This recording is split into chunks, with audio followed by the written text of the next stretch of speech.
So now let's talk about vertical translations of trig graphs. And if you think about this, this actually applies to all of the function families, linear, quadratics, exponentials, logs. It's the same principle. I'm going to show you guys my silly phrase, or Dr. Berger's phrase, add to y, go high. That's today's lesson. This was last week's lesson, add to x, go west. This was the horizontal or the phase shifts, and these are the vertical translations or shifts.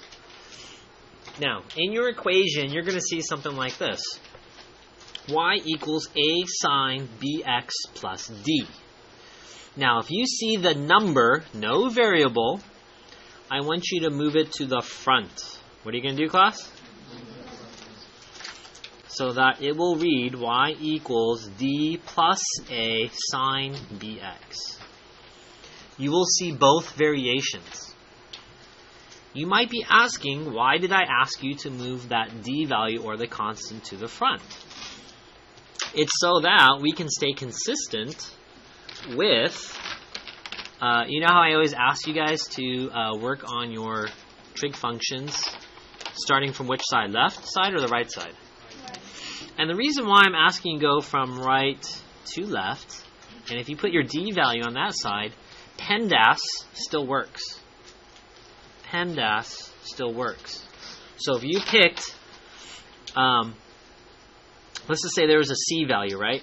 You would actually do your c value, which is in your parentheses, and then you would multiply by b, which is a multiplication. You would evaluate. You would still do multiplication times a, and then addition and subtraction would be last, which is over here. That's why going right to left works. Okay. Now, what is your principles? If your d value here is a positive number, which is greater than 0, then the graph's going to move up. If your d value is a negative, that basically means it's going to go down. Now, how does that silly phrase connect to our equation?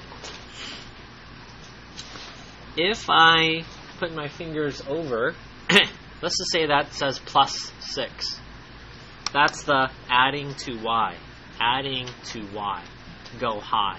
That's to refer to that you'll be shifted up 6 units. Does that make sense?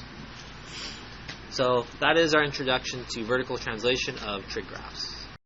So in your vertical translation, let's try the warm-up problem. Put your finger on the d value. It's not a trick question. What number is there, class? 0. All right, let me write that.